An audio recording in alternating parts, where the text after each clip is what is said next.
أشرقت نفسي بنور من فؤادي حينما رددت يا رب بسم الله الرحمن الرحيم لقد كان في يوسف وإخوته آيات للسائلين البتہ تحقیق یوسف علیہ السلام اور ان کے بھائیوں کے اس واقعہ میں سوال کرنے والوں کے لیے بڑی نشانیاں ہیں۔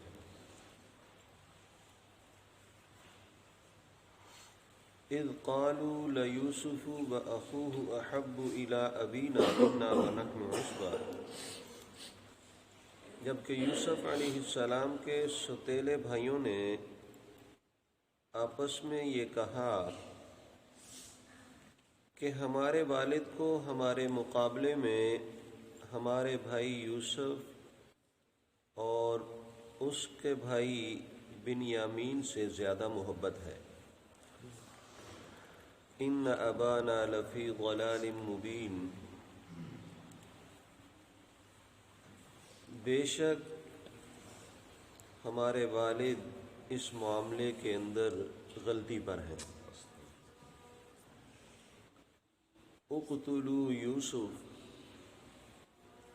ہمیں یوسف کو قتل کر دینا چاہیے۔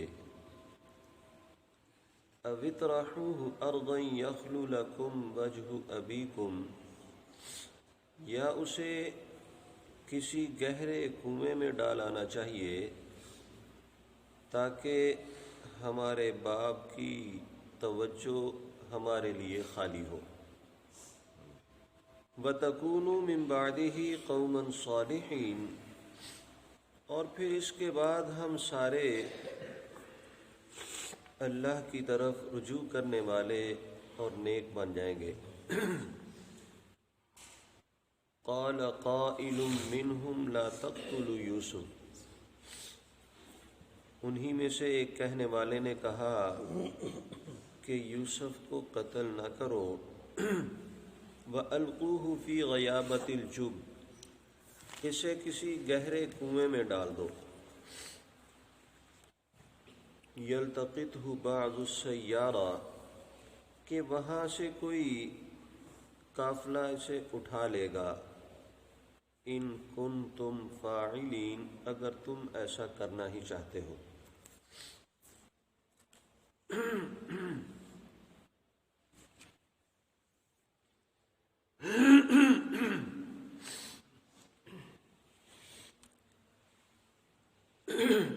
یہ سورہ یوسف کا دوسرا رکوع ہے، اور اس کی پہلی آیت کریمہ کے اندر اللہ رب العزت نے یہ بات ارشاد فرمائی کہ یوسف علیہ السلام اور ان کے بھائیوں کے قصے میں سوال کرنے والوں کے لیے نشانیاں ہیں۔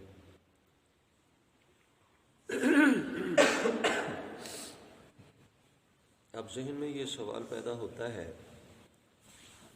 کہ کون تھا جس نے سوال کیا،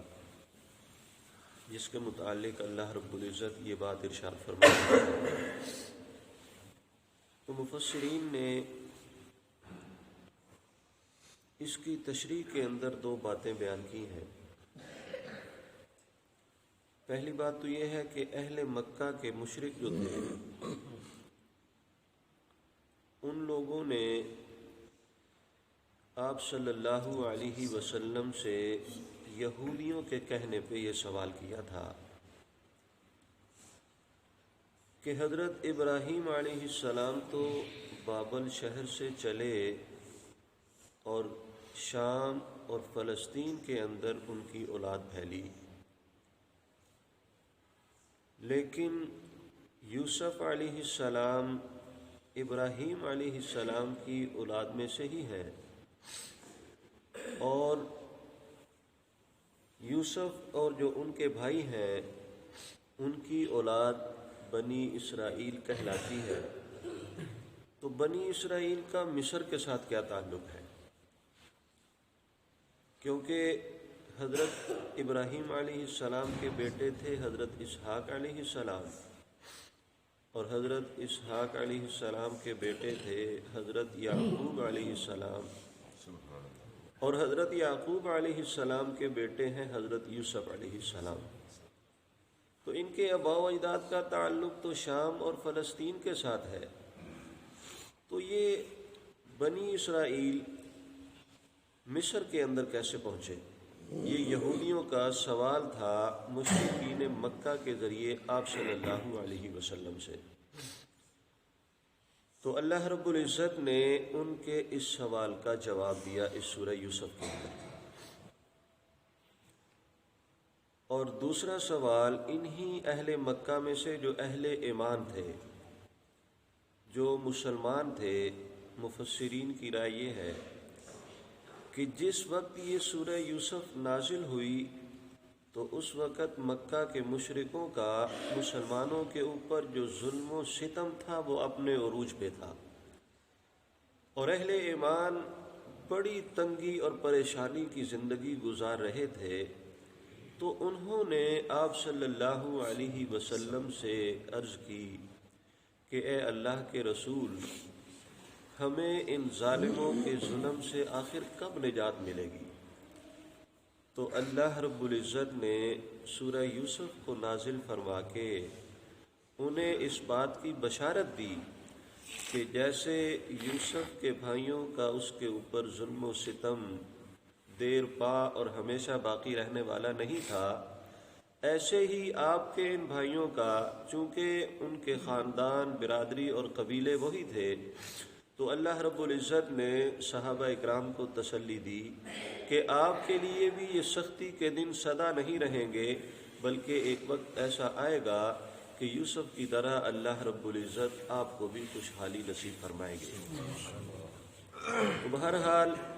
دونوں طرف مفسرین نے اس بات کی تشریح کی ہے کہ اہل مکہ کے اس سوال کا جواب بھی ہو سکتا ہے جو انہوں نے یہود کے کہنے پہ کیا تھا، اور دوسرا صحابہ اکرام رضوان اللہ تعالی علیہم اجمعین نے آپ صلی اللہ علیہ وسلم سے جو درخواست کی تھی اس کے جواب میں بھی اس صورت کو اللہ رب العزت نے نازل فرمایا۔ اور پھر آپ صلی اللہ علیہ وسلم کی رسالت کی صداقت کی گواہی بھی اس کے اندر موجود ہے، چونکہ انہوں نے اہل مکہ نے یہود کے کہنے پہ سوال کیا تھا بنی اسرائیل کے متعلق، اور انہیں اس بات کا علم تھا کہ محمد صلی اللہ علیہ وسلم کے پاس اس کا جواب نہیں ہوگا، اس لیے کہ وہ ان حالات کو جانتے ہی نہیں کہ اس سے پہلے کیا کچھ ہو چکا ہے۔ تو اللہ رب العزت نے بذریعہ وحی یوسف علیہ السلام کا مکمل واقعہ بتانے کے بعد اس بات کی وضاحت فرما دی کہ میں خدا ہی تمام قسم کے علوم کو اپنے پاس محفوظ رکھتا ہوں، اور جب کوئی موقع اور مناسبت ہوتی ہے، جیسا کہ ان یہودیوں نے میرے نبی صلی اللہ علیہ وسلم سے سوال کیا، اور میں نے وہ سارے کا سارا واقعہ جو اللہ کے نبی کے علم میں تو نہیں تھا، لیکن میں نے وہ بتا کر کے اس بات کو واضح کر دیا کہ جناب نبی کریم صلی اللہ علیہ وسلم وحی الہی کے علاوہ اور کچھ بھی نہیں بولتے، اور یہی آپ صلی اللہ علیہ وسلم کی رسالت کی گواہی ہے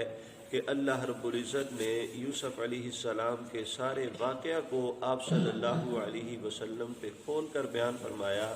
اور اس بات کی تائید اور تصدیق کر دی کہ واقعی یہ اللہ کے رسول ہیں، کہ اللہ نے انہیں وحی بھیجی اور انہوں نے اس کی ساری تفصیلات بیان فرما دی۔ تو بہرحال اللہ رب العزت نے اس واقعہ کے اندر سائلین کے سوال کا جواب بھی پیش کیا، اور آپ صلی اللہ علیہ وسلم کی نبوت کی تصدیق بھی پیش کی کہ چونکہ یوسف علیہ السلام کو ان کے بھائیوں نے کنویں میں ڈالا تھا، اور وہاں سے انہیں قافلے والوں نے اٹھایا، وہ مصر کے بازاروں میں جا کر کے فروخت ہوئے، اور پھر اللہ رب العزت نے ایک وقت ایسا انہیں عطا کیا کہ وہ تخت مصر پہ جا کر کے بیٹھے۔ تو جب یوسف علیہ السلام مصر کے تخت پہ بیٹھے تو اللہ رب العزت نے اس علاقے کی انہیں بادشاہت عطا کی، وہیں پہ وہ ٹھہرے، اور پھر ان کی اولاد وہیں مصر کے اندر پھیلی، اور 5 صدیاں بعد جب اللہ رب العزت نے موسیٰ علیہ السلام کو نبوت عطا کی تو اس وقت یوسف علیہ السلام اور یوسف کے بھائی بھی چونکہ وہیں پہ پھر ان کے پاس آ گئے تھے تو ان کی یہ ساری کی ساری اولاد مصر میں پھیلی، اور تقریباً 5 صدیوں بعد مفسرین نے لکھا ہے کہ 6 لاکھ کے قریب ان لوگوں کی تعداد تھی۔ تو بہرحال یہودیوں کے اس سوال کا جواب کہ ابراہیم علیہ السلام تو شام اور فلسطین میں ٹھہرے تو مصر کے اندر بنی اسرائیل کیسے پہنچے، اس کا اللہ رب العزت نے اس صورت میں جواب دیا کہ جب یوسف علیہ السلام مصر کے تخت پہ بیٹھے اور ان کے بھائی بھی وہاں چلے گئے تو اب ان کی اولادیں وہی مصر کے اندر پھیلی اور یہی بنی اسرائیل کہلائے، اور پھر موسیٰ علیہ السلام اسی قوم کی طرف مبعوث ہوئے۔ دوسری بات اللہ رب العزت نے ان آیات میں یہ بیان فرمائی کہ یوسف علیہ السلام کو جو خواب آئی تھی اور انہوں نے اپنے والد کے سامنے اس خواب کو بیان کیا تو حضرت یعقوب علیہ السلام نے انہیں اس خواب کو اپنے بھائیوں کے سامنے بیان کرنے سے منع فرمایا تھا،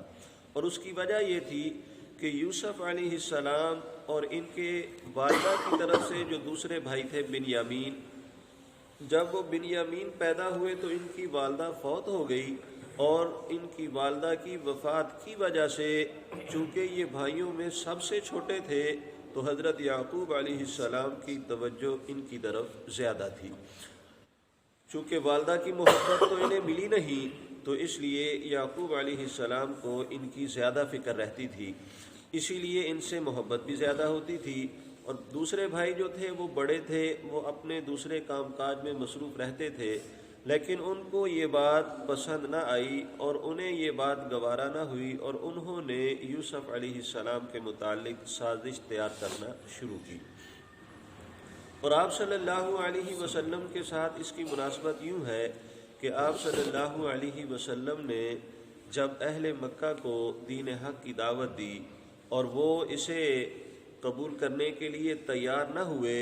تو انہوں نے جب دیکھا کہ آپ صلی اللہ علیہ وسلم کا پیغام بڑھتا چلا جا رہا ہے، لوگ آپ کی دعوت کو سن کر کے ایمان لانا شروع کر رہے ہیں، تو انہوں نے بھی آپ صلی اللہ علیہ وسلم کے خلاف سازش تیار کی۔ دارالندوہ کے اندر بیٹھ کر کے ان کے درمیان بھی یہی مشورے ہوئے، کسی کا کہنا تھا کہ آپ کو قید کر دیا جائے، جیل میں ڈال دیا جائے،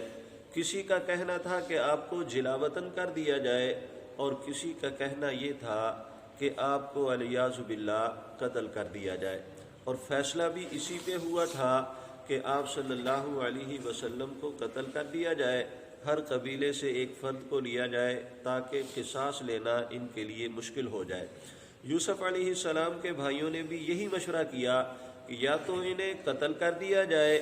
یا انہیں کہیں دور دراز علاقے کے اندر چھوڑ دیا جائے یا پھر اسے کسی کنویں کے اندر ڈال دیا جائے۔ تو مشورہ ان کا جو طے ہوا وہ ان کا کنویں میں ڈالنا فائنل ہوا۔ تو اللہ رب العزت نے اس بات کو بیان فرمایا کہ اذ قالوا لیوسف واخوہ احب الی ابینا منا ونحن عصبہ، کہ یوسف علیہ السلام کے بھائیوں نے یہ کہا کہ یوسف اور اس کا جو بھائی ہے بنیامین ہمارے مقابلے میں ہمارے والد کی محبت ان کے ساتھ زیادہ ہے، توجہ ان کی طرف زیادہ ہے، حالانکہ ہم ان سے مضبوط ہیں۔ کل یہ 12 بھائی تھے، 2 یوسف اور بنیامین، اور 10 بھائی یہ دوسرے تھے جن میں سے 6 ایک والدہ سے تھے اور باقی جو 4 تھے وہ دو ماؤں کی اولاد تھے۔ تو یہ کہنے لگے کہ ہم 10 بھائی ان کے مقابلہ میں زیادہ مضبوط اور طاقتور ہیں، لیکن ہمارے مقابلے میں یعقوب علیہ السلام کی محبت ہمارے والد کی ان دونوں بھائیوں کے ساتھ زیادہ ہے، تو ہمیں ایسا کرنا چاہیے کہ یوسف کو کسی ویرانے میں دور دراز کے علاقے میں چھوڑانا چاہیے یا اسے قتل کر دینا چاہیے تاکہ باپ کی توجہ اور محبت ہمیں حاصل ہو اور بعد میں ہم اللہ سے معافی مانگ لیں گے۔ وَتَكُونُوا مِن بَعْدِهِ قَوْمًا صَالِحِينَ، کہ اللہ رب العزت سے ہم توبہ کر لیں گے اور اپنے اس گناہ کا ازالہ کر لیں گے۔ ابھی فی الحال یوسف سے ہمیں جان چھڑانی چاہیے۔ قَالَ قَائِلٌ مِّنْهُمْ لَا تَقْتُلُوا يُوسُفَ وَأَلْقُوهُ فِي غَيَابَةِ الْجُبِّ، انہی بھائیوں میں سے ایک بھائی کہنے لگا کہ یوسف کو قتل نہ کرو، یہ بہت بڑا ظلم ہے، اللہ رب العزت کی ناراضگی ہمیں مول نہیں لینی چاہیے۔ ایسا کرتے ہیں کہ اسے کسی کنویں میں ڈال دیتے ہیں، وہاں سے آتے جاتے قافلے والے کوئی نہ کوئی اسے اٹھا لیں گے اور کہیں دور دراز کے علاقے میں اسے لے جائیں گے، تو یہ خود ہی باپ کی نظروں سے دور ہو جائے گا اور باپ کی محبت ہمیں حاصل ہو جائے گی۔ یعنی جو مشورہ آپ صلی اللہ علیہ وسلم کے متعلق ہوا تھا وہی مشورہ یوسف علیہ السلام کے متعلق ہوا، لیکن یوسف علیہ السلام کے ایک بھائی نے اپنے دوسرے بھائیوں کو اس ارادے سے منع کر دیا۔ اور ایسے ہی روایات کے اندر آتا ہے کہ آپ صلی اللہ علیہ وسلم کے قتل کے متعلق جب مشورہ ہوا تھا اور وہ لوگ تلواریں لے کر کے آپ کے گھر کے قریب پہنچ گئے اور گھر کا محاصرہ کر لیا، تو ابھی وہ حملہ کرنے ہی والے تھے کہ ان حملہ آوروں میں سے ایک نے مشورہ دیا کہ ابھی آپ کو ان کے گھر کے اندر داخل ہونے کی ضرورت نہیں، بلکہ صبح تک انتظار کریں، اور صبح جب وہ نماز کے لیے نکلیں گے تو اس وقت آپ حملہ کر کے انہیں قتل کر دینا۔ تو آپ صلی اللہ علیہ وسلم کے قتل سے بچنے کے لیے اللہ رب العزت نے یہ تدبیر انہی میں سے ایک شخص کے دل میں ڈالی، اور انہوں نے آپ صلی اللہ علیہ وسلم کے قتل کا انتظار کیا اور اللہ رب العزت نے آپ کی حفاظت فرمائی۔ تو بہرحال چونکہ اللہ رب العزت نے اس واقعہ کو احسن القصص کہا ہے، اور پھر یہ بات ارشاد فرمائی ہے کہ یوسف علیہ السلام کے واقعہ کی آپ صلی اللہ علیہ وسلم اور آپ کے اوپر ایمان لانے کے والوں کے ساتھ کافی مماثلت ہے، اور اس مماثلت کو اللہ رب العزت آگے ان آیات کے اندر بیان فرما رہے ہیں کہ یوسف علیہ السلام کا اور آپ صلی اللہ علیہ وسلم کا اس واقعہ کی مناسبت کے لحاظ سے آپس میں کیا تعلق ہے۔ بہرحال اللہ رب العزت سے دعا ہے کہ اللہ رب العزت ہمیں قرآنی احکامات کو صحیح معنوں میں سمجھنے کی توفیق عطا فرمائے، اور اپنے عقائد و نظریات انہی کے مطابق درست رکھنے کی اور کرنے کی توفیق عطا فرمائے۔